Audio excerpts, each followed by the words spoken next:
No entanto, idosos, gestantes e crianças que queiram se vacinar, as vacinas vão estar disponíveis aqui no município. Vão ficar disponibilizadas toda a rede para atender tanto os idosos quanto as gestantes e as crianças até 1 ano e 11 meses de idade.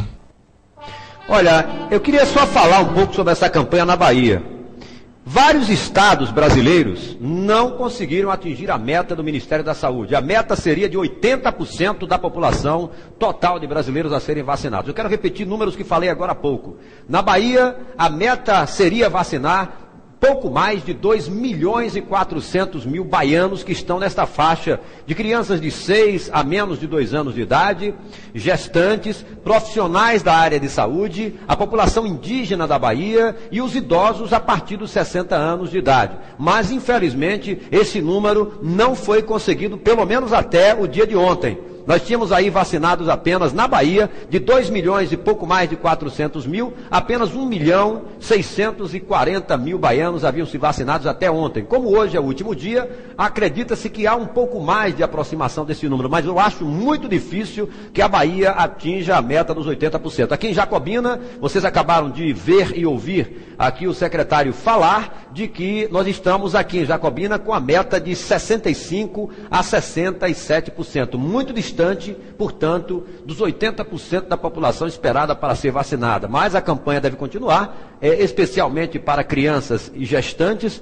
nos próximos dias, nos postos de saúde aqui do município de Jacobina. Vamos então conferir agora as vagas disponíveis no mercado de trabalho. Você pegue sua carteira profissional e acompanhe aqui se você está enquadrado nesses convites do sistema, do serviço de intermediação de mão de obra aqui de Jacobina. Vamos conferir então na tela os empregos e as oportunidades no dia de hoje.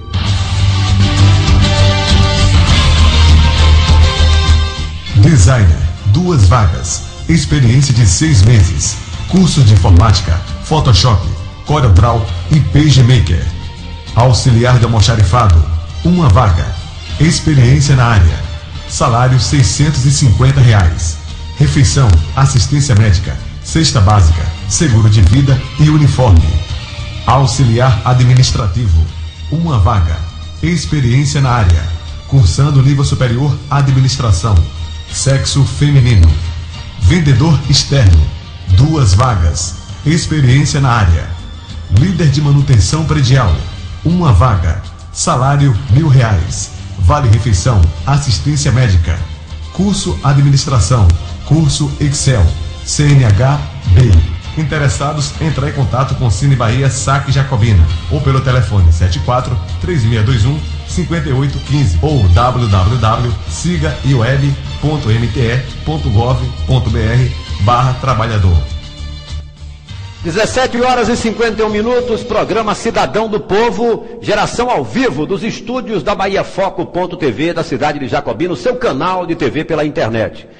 Tudo sobre o caso Palocci, as últimas informações de como anda a repercussão do caso Palocci, as estratégias do governo para blindar o ministro da Casa Civil. Será que Palocci vai resistir a toda esta pressão? Será que o governo vai continuar mantendo Palocci e assumir o desgaste político da repercussão desse caso que já repercute internacionalmente? A oposição está no encalço. O Ministério Público Federal entrou na ação e quer saber detalhes sobre o enriquecimento em 4 anos, multiplicado por 20 o patrimônio daquele que foi um dos principais coordenadores de campanha da presidenta Dilma Rousseff.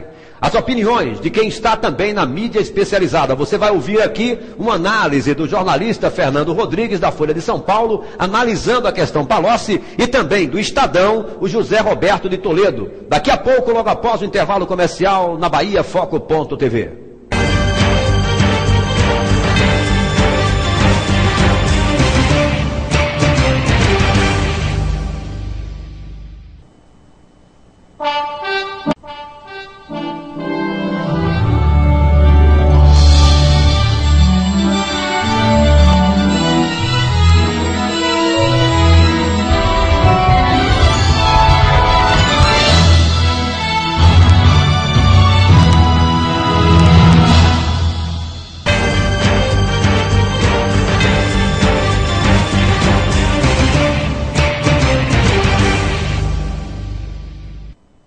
17 horas e 55 minutos, programa Cidadão do Povo, uma ferramenta da comunicação a serviço da sociedade, a serviço da cidadania. Geração ao vivo dos estúdios da Bahia Foco.tv, de Jacobina, o seu canal de TV pela internet. Até quando, hein, o governo vai conseguir segurar a onda Palocci? Você vai conferir agora de que há uma operação abafa para tentar segurar a situação de Palocci. O Fernando Rodrigues, que é da Folha de São Paulo, comenta esse caso.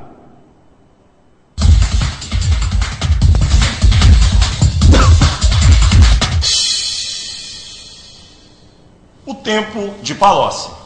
O ministro da Casa Civil, Antônio Palocci, joga exatamente como todas as personagens das últimas décadas aqui em Brasília, envolvidas em algum tipo de crise política.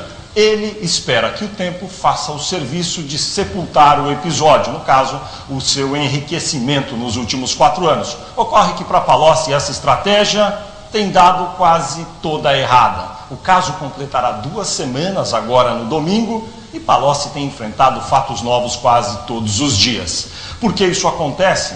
Uma razão simples. Palocci deveria dar explicações mais detalhadas sobre quais foram suas atividades recentes. E não apenas dizer que foram legais, ele pagou os impostos, mas não dirá porque há uma cláusula de confidencialidade entre ele e seus clientes. É preciso que Palocci seja um pouco mais generoso nas explicações para daí sim tentar sepultar esse episódio e não apenas ficar contando com o tempo para matar esta crise que no momento envolve o Palácio do Planalto. Fernando Rodrigues, de Brasília. Eu tenho a impressão que a mesma tática que se usou aí para vencer no cansaço a opinião pública, como foi o caso do Renan Calheiros no Senado. Isso me remonta a episódios da vida escandalosa de Brasília em tempos atrás. Quem não se recorda de que houve uma operação muito parecida para proteger o Renan Calheiros? E eu acredito que quando o governo montou aquela estratégia de proteger e blindar o Renan Calheiros, não é porque o Renan Calheiros fosse uma pessoa especial para a vida do Partido dos Trabalhadores, o PT.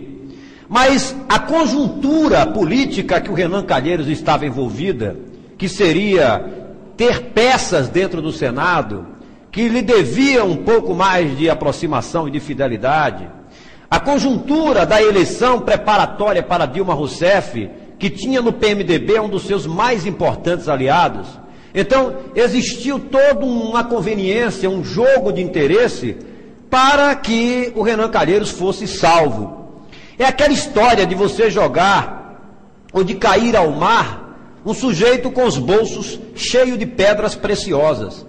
O que era importante para jogar a boia para salvar não seria a vida daquele marinheiro que estava em alto mar, mas o que ele continha nos seus bolsos. E foi assim, teoricamente, com Renan Calheiros. PMDB, figura muito importante e articulada dentro do partido, mobilizador, que tinha uma fatia do partido sobre o seu domínio, e de sorte que ele conseguiu, pelo menos, se não segurar a presidência do Senado, ele conseguiu segurar o seu mandato e se salvar. Ou seja, perdeu um dedo para salvar toda a mão. Outro caso muito parecido de um lobby que se formou para se segurar a onda foi com Sarney. A história de Sarney ainda ficou muito mal explicada, né? O passado sombrio, as suas influências dentro do Senado, não foi uma coisa muito saudável.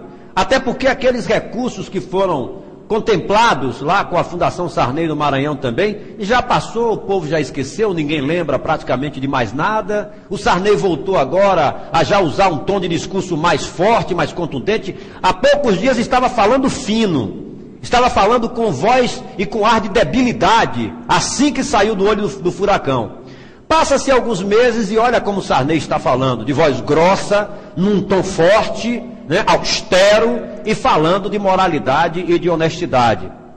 Com o Palocci, tempos atrás também não foi diferente. O Palocci, para nós que não temos memória curta, foi ministro da Fazenda do ex-presidente Lula, do então presidente Lula, envolvido em reuniões sombrias, numa determinada mansão em Brasília, teve o seu nome colocado na imprensa como um dos líderes de um grupo de lobistas que se reunia numa casa em Brasília, alugada, com lobistas lá da sua cidade de Ribeirão Preto, aqueles que talvez estivessem envolvidos com aquelas articulações para as licitações do serviço de limpeza, transportes urbanos ou coisa que o valha lá em Ribeirão Preto, e esse caso virou um escândalo. Um escândalo que talvez tenha derrubado as pretensões do próprio Palocci de ser ele o candidato, o virtual candidato do Partido dos Trabalhadores à presidência da República. Porque o número 1 da fila já havia dançado, que foi José Disseu. O próximo na lista seria o Palocci, que não foi à toa que um médico sanitarista tornou-se um ministro da Fazenda de um governo emergente e popular como era o governo do presidente Lula. De repente, o Palocci cai, porque não conseguiu se segurar o escândalo. Palocci dá a volta por cima, se elege deputado federal, e eis que volta com força, ocupando aquele ministério que foi o que projetou Dilma Rousseff à presidência da República. Um ministério de articulação, que tem um grande poder institucional, que lida diariamente, né, com as hostes do Palácio do Planalto, que toma o café da manhã inexoravelmente com a presidenta Dilma Rousseff e que tem uma influência muito grande na projeção de mídia. Este ministro, que já tem um passado que ficou ainda mal explicado, volta a ser ministro e volta a estar novamente com a beira de um escândalo. Aliás, o escândalo já está posto. É preciso que ele, na qualidade de servidor público, explique sim. Porque se um humilde gari, se um simples serventuário da justiça, se um humilde auxiliar administrativo do serviço público ficar rico em 4 anos, naturalmente que o prefeito, o governador, vai ficar preocupado e querer saber como é que ele, ganhando aquele salário, ficou rico, conseguiu aumentar 20 vezes o seu patrimônio. Isso não seria diferente com um ministro que deve explicações e satisfação ao mundo inteiro, porque se levar em dúvida a postura de credibilidade desse governo, abala a imagem do Brasil no exterior. Nós não estamos brincando aqui de um faz de conta, não. Estamos falando de um ministro que ampliou o seu patrimônio 20 vezes em 4 anos de um mandato de deputado, sendo que no último ano, ele conseguiu 20 milhões de reais à sua empresa, no momento em que ele era um dos principais coordenadores de campanha de Dilma Rousseff. Será que nós temos que esquecer todos esses fatos e achar que é normal alguém ficar rico e se negar a explicar publicamente como foi que veio essa sua riqueza? Olha, o colunista do jornal Estado de São Paulo, José Roberto de Toledo, ele vai explicar que a única maneira do Palocci decidir essa parada é ou saindo do governo ou tendo que explicar quem são essas empresas que bancaram o caixa de sua empresa para torná-lo um homem poderoso e rico, a ponto de comprar um apartamento de 885 mil reais em São Paulo e um escritório invertendo um apartamento de 6 milhões e 600 mil reais e mais um escritóriozinho com a bagatela de 885 mil reais para uma empresa que há 4 anos atrás tinha no seu proprietário um patrimônio total de apenas 375 mil. Olha, se o PT continuar insistindo nisso, não vai cair muito bem para a sua fita de um partido que vem há 3 governos comandando um país como o Brasil.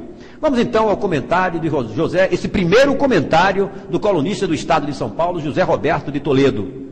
No caso Palocci, só restam 2 opções.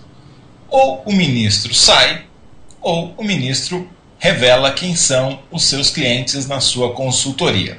Caso contrário, é impossível para a presidente Dilma e para a sociedade verificarem se essas empresas que pagaram milhões há poucos meses para Palocci recebem ou não tratamento diferenciado dentro do atual governo. Então, para a transparência pública, ou mostra ou sai.